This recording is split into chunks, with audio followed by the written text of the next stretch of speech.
I'm now on my way to join my wife, and I hope that I will be permitted to spend with her a few quiet weeks, to rest and recuperate, after which we can resume our normal family life. But I'm very conscious that there is one family for whom a normal way of life is no longer possible.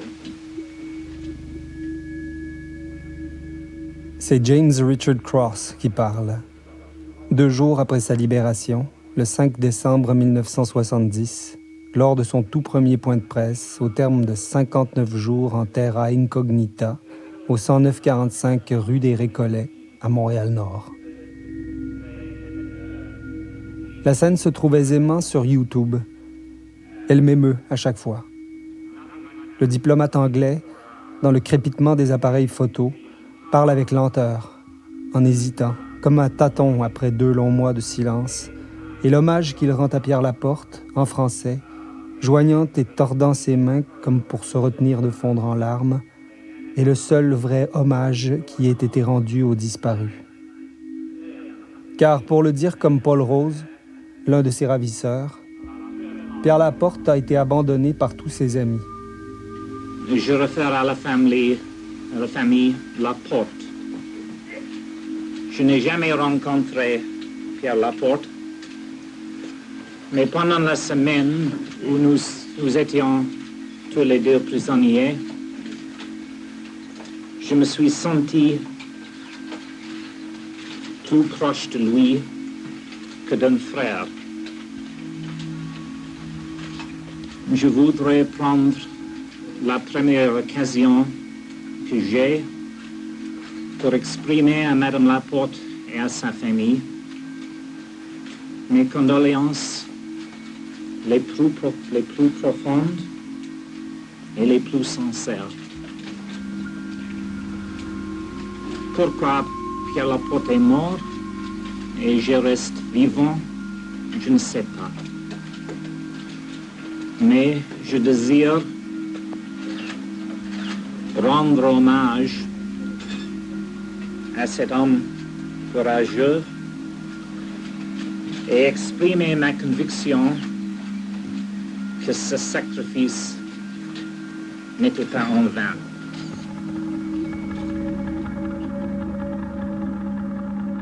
Nous n'entendrons jamais Pierre Laporte. Comment il aurait, lui, parlé de son expérience limite? Mais il existe une similitude de ton et de propos chez beaucoup de ceux qui se sont exprimés après cette crise sur leur captivité. Une même impression se dégage de leur récit, une même vérité. Ils ont tous été les victimes de quelque chose qui les dépassait absolument, parce qu'ils ont tous été des prisonniers politiques, que pendant des jours, des semaines, des mois, parfois même des années, ils ont croupi en prison pour leurs idées. Le ravissement de Pierre Laporte, le 10 octobre, vers 18h10, devant chez lui, alors qu'il jouait au football avec son neveu, va vraiment commotionner le Québec. Laporte est le ministre du Travail du gouvernement Bourassa, mais en l'absence de son chef, alors en délégation économique à New York, c'est lui qui représente le premier ministre du Québec. S'il restait encore quelques personnes sur l'ensemble du territoire québécois qui ignoraient ce qui se passait depuis une semaine, elles sont maintenant sorties de leur torpeur. D'ailleurs, ce n'est pas seulement au Québec et au Canada, bien entendu, que la crise politique fait les manchettes. Mais beaucoup plus ennuyeux pour le gouvernement fédéral, sans doute, on en parle aussi un peu partout ailleurs dans le monde. L'enlèvement de Cross et maintenant de Laporte désenclave le Québec. C'était la première fois que le FLQ entreprenait une action comme celle-là. Une action qui dépassait les frontières du Québec. Les médias d'information de par le monde en parlaient, brisant ainsi le crémage de la démocratie canadienne. L'enlèvement spectaculaire et le huis clos étouffant d'une semaine qui a suivi ont fort bien été mis en scène par Pierre Falardeau dans son film « Octobre », que j'ai revu récemment avec mon fils de 10 ans. Sa documentation est de première main. Francis Simard, rencontré à plusieurs reprises au parloir de la prison, lui avait tout raconté. Mais le film ne peut que suggérer la richesse de la pensée politique, nourrie du vécu et de l'expérience concrète qui anime les 4 hommes. L'enjeu moral d'Octobre, jusqu'où et à quel prix les idées politiques méritent-elles d'être défendues, je ne le retrouve à peu près nulle part dans la filmographie québécoise. À la fin du film, mon fils observe, lui, au sujet des ravisseurs, qu'ils ne ressemblent en rien aux hommes, dont je fais partie, qui peuplent la télévision et le grand écran ici. Il assure que ceux d'Octobre lui font davantage penser aux personnages des films d'action, généralement américains, dont il raffole. C'est Madame Jean-Paul Rose, dans la cinquantaine, petite, vêtue d'une robe noire, portant des lunettes, qui, timidement, la voix éteinte par des sanglots, a raconté au juge Jacques Trahan les détails du voyage qu'elle a entrepris aux États-Unis du 23 septembre au 8 octobre avec ses 2 fils, Paul et Jacques, ainsi qu'un 3e compagnon, Francis Simard. Puis, le procureur Jean-Guy Boilard offre une chaise à Madame Rose. Elle accepte. L'avocat lui montre le tricot gris fer que portait M. Laporte lorsqu'on a découvert son corps. Oui. C'est le chandail de mes garçons. Est-ce celui de Paul ou de Jacques? Demande le procureur. Madame Rose se lève péniblement, renifle le tricot et dit « Ce doit être Paul, il sent pas l'essence. Le linge de Jacques sent toujours l'essence. » Cette mère de 5 enfants, Paul, 27 ans, Lise, 25 ans, Jacques, 23 ans, Suzanne, 17 ans, et Claire, 11 ans, a déjà été interrogée par les policiers à qui elle a, du reste, fait une déclaration à propos des faits relatés dans son témoignage de samedi. C'est d'ailleurs en se rappelant cette déclaration faite à la maison qu'elle cite au procureur « Ouais, je me souviens. C'est quand ils sont venus et qu'ils ont fait sortir mon garçon. » Madame Rose a-t-elle fait un lapsus et voulait-elle dire « mon mari » au lieu de « mon garçon » ?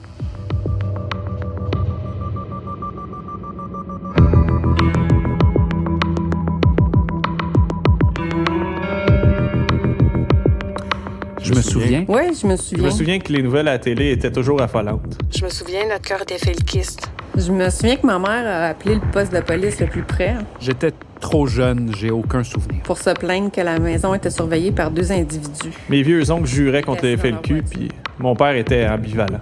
Je voyais à l'occasion un ami qui était impliqué dans le FLQ. Il trouvait que Laporte avait quelque chose de croche. Mes sœurs étaient professeurs et s'impliquaient dans les mouvements syndicaux et politiques. Mon mari était prêt à prendre les armes. Moi, je trouvais ça passionnant.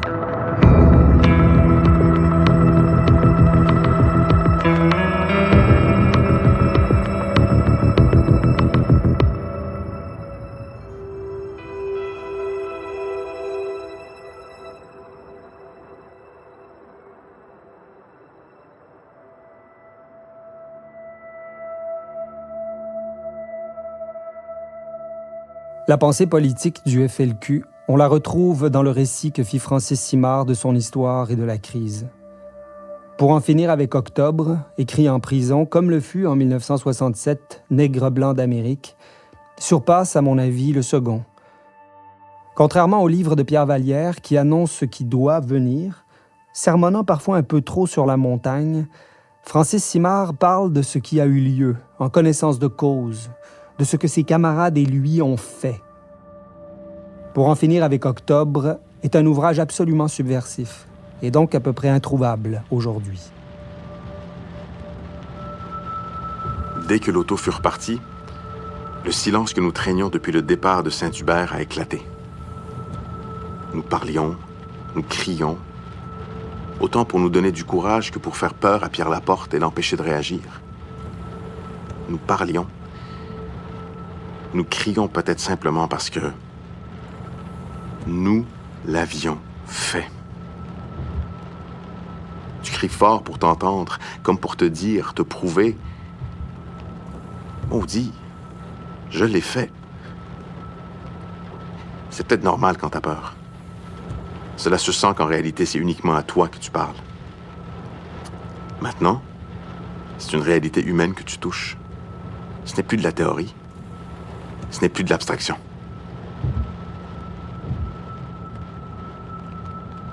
Sa langue est simple, mais jamais pauvre. Justement à cause de ça, ce savoir qui fait sans doute défaut à Vallière et qui se résume dans ces 2 vers de Pierre Perrault qui ouvrent le récit. Si je parle neige, Si je parle neige, c'est d'avoir vu neiger. c'est d'avoir vu neiger.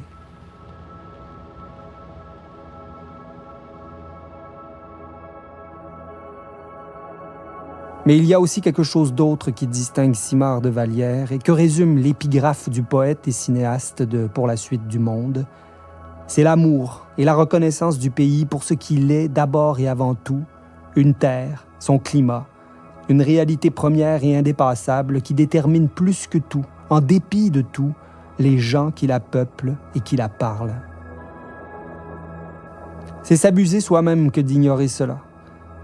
C'est être naïf que d'oublier le peuple, sa profonde expérience du terrain, les joies, les souffrances qui lui sont propres et qui font son originalité, partout présente, jusque dans la misère et l'aliénation ouvrière. C'est vraiment être candide que d'imaginer pouvoir transplanter ici, au Québec, des théories et des souffrances venues d'ailleurs, ou même de penser qu'ici et ailleurs sont une seule et même chose, un seul et même combat. Le nègre blanc de Vallière dérape à plusieurs reprises dans un nihilisme qui donne froid dans le dos, un froid qui n'est pas celui de la neige. Simard, lui, ne s'abuse sur rien. Il a vu neiger. J'aime d'où il parle, c'est chez moi aussi. Non pas que j'ai vécu ce qu'ils ont vécu, lui et ses camarades de la cellule Chénier, mais j'ai hérité de ce qu'ils ont fait et c'est ce que j'interroge.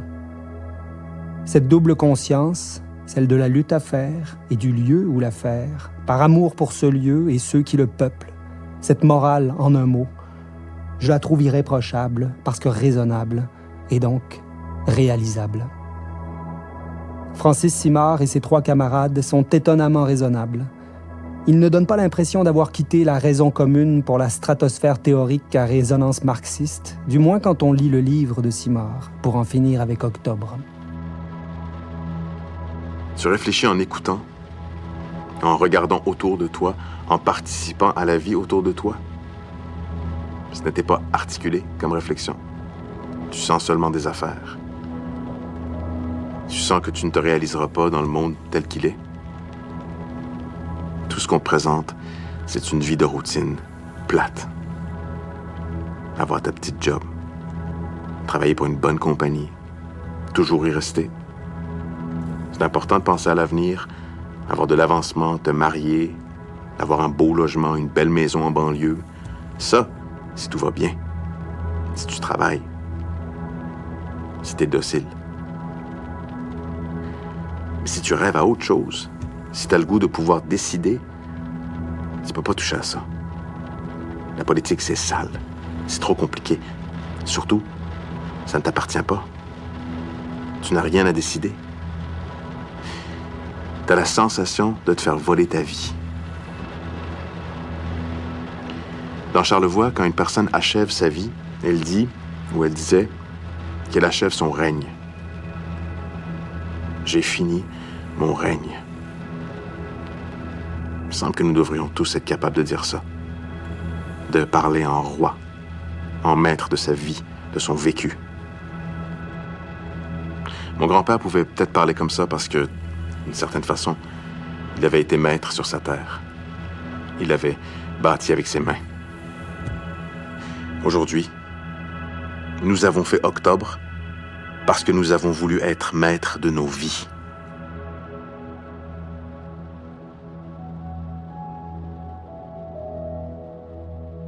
Il a souvent été dit par le passé, et encore aujourd'hui, à chaque fois que l'occasion se présente, que les felkistes n'étaient que de pauvres types sans envergure ni préparation, s'improvisant révolutionnaires, à croire qu'il existe un programme universitaire sur le pourquoi et le comment faire la révolution, comme il s'offre un cours de survie en forêt à l'UQAM. Il y a quelque chose d'étrange, mais peut-être d'inavouable aussi, dans ces commentaires qui laissent entendre que si ces jeunes gens avaient eu les qualités requises pour entreprendre réalistement cette aventure, on les célébrerait aujourd'hui. Le psychiatre français Boris Cyrulnik explique que pendant l'occupation allemande, en France, La résistance s'apprenait comme un métier, que si on parvenait à éviter, à quelques reprises, les pièges tendus par le pouvoir, on leur échappait presque toujours ensuite, car le métier était appris. L'impréparation et l'improvisation sont inhérentes à la résistance. Mais en 70, les felkistes sont des résistants qui connaissent déjà bien leur métier. Ils représentent la 3e génération de ce mouvement né au début des années 60 et ils ont appris des erreurs passées. Les 3 vagues précédentes du mouvement, en 63, 66, 68, 69, les ont grandement instruits et le choix de procéder à des enlèvements sélectifs l'illustre à merveille. Plus hardies que les 6 autres, les matrones de la nuit, lorsqu'elles font leur ronde, s'attardent parfois derrière les barreaux de nos cellules et nous parlent. Elles nous parlent d'elles-mêmes, observant scrupuleusement, par ailleurs, la consigne du silence qui leur a été imposée en ce qui a trait aux événements extérieurs. L'une des 3 vient de nous avouer le plus naturellement du monde qu'elle espérait qu'on nous détienne encore quelques semaines, car avec l'argent ainsi gagné, elle pourrait aider son garçon à payer ses cours de mécanique suivis dans une école privée, parce qu'il n'a pas pu entrer au cégep, faute d'avoir obtenu le diplôme du cours secondaire. Elle devine notre stupéfaction et s'empresse d'ajouter « C'est pas que je vous veux du mal, mais vous comprenez, si mon gars, il n'y a pas de métier, il pourra pas travailler. Et s'il travaille pas, c'est lui qui un jour pourrait se trouver derrière les barreaux. Ça, pour moi, là, c'est pas pensable. C'est pas comme vous autres, là, qu'on peut presque dire que vous êtes là parce que vous l'avez voulu. » Comme c'est drôle, et comme je me sens libre, soudain raffermie dans mon engagement, soulagée d'une inquiétude qui me rongeait depuis quelques jours, née de la pensée que peut-être nous nous étions grisés d'agitation. Mais non, nous ne nous mentions pas. Au-delà de notre objectif précis de libération nationale du peuple québécois, nous nous battons parce que nous sommes libres. Je comprends mieux que jamais qu'il faut en effet être déjà libre pour vouloir devenir libre, pour que la résignation n'étouffe jamais la révolte devant l'injustice, l'exploitation, la domination. Les propos de la matrone m'ont néanmoins attristée et je n'ai pas envie de la revoir cette nuit, ni elle, ni les autres. Or, même si je ne fume pas, je les appelle moi aussi plusieurs fois pour leur demander l'heure. Je ne veux pas perdre la notion du temps, ne fût-ce qu'un instant. Mon désir de silence l'emporte maintenant sur tous les autres. Je ne veux plus entendre le va-et-vient froufroutant de nos gardiennes revêtues d'un sarrau de taffetas. Ce bruissement de leur blouse résonne dans ma tête depuis le matin, sur l'air et les premières paroles d'une chanson insignifiante, entendue quelquefois dans mon enfance et qui parle du jupon des femmes. Froufrou, froufrou, de l'homme c'est la flamme. Il me manque d'être uni à une autre soif que la mienne. Une soif que j'ai l'impression de connaître mieux aujourd'hui que jamais. Je m'ennuie de mon mari. Je me fais 1000 promesses d'attention plus grande à ses merveilles et à ses insuffisances, à ses audaces et à ses peurs. J'ai tellement hâte que les circonstances renvoient ma vie à ses moutons.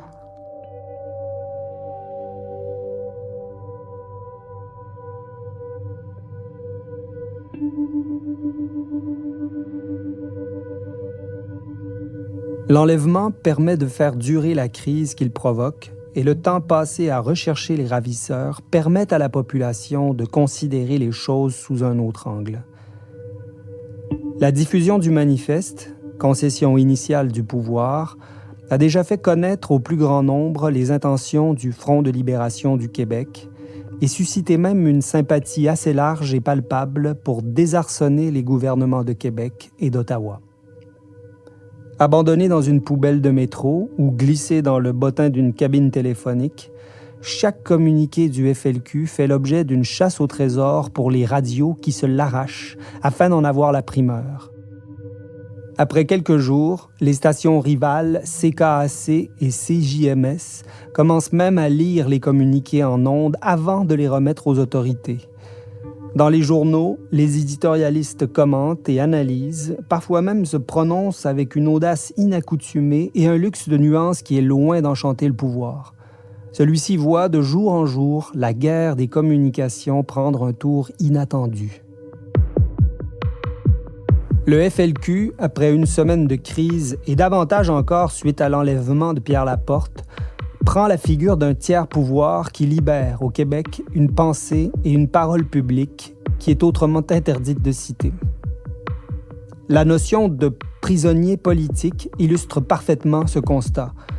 L'emploi ou non par le pouvoir et les médias de cette terminologie, introduite par les felkistes dès leur premier communiqué, porte à conséquence.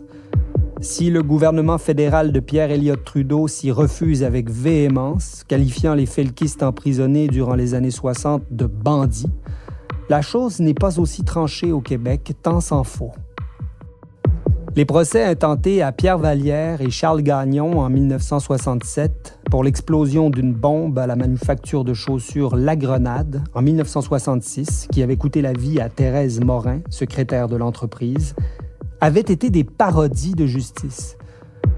La Couronne, incapable de prouver l'implication des deux intellectuels, avait cherché avec succès à les incriminer pour leurs idées, citant comme preuve de longs passages de leurs écrits, embrigadant un jury honteusement mal conseillé par un juge qui ne cachait même plus sa partialité. La Cour d'appel avait infirmé le jugement, mais les deux hommes passèrent néanmoins plus de 3 ans en prison, attendant longuement derrière les barreaux, sans possibilité de libération sous caution, d'abord la tenue du procès, ensuite sa révision par la Cour d'appel. Il y a aussi le cas de Pierre-Paul Geoffroy, un des responsables de l'attentat à la bombe à la tour de la Bourse de Montréal en février 1969, qui plaida coupable à 129 chefs d'accusation et se vit condamné à 124 peines d'emprisonnement à perpétuité, un record dans le Commonwealth.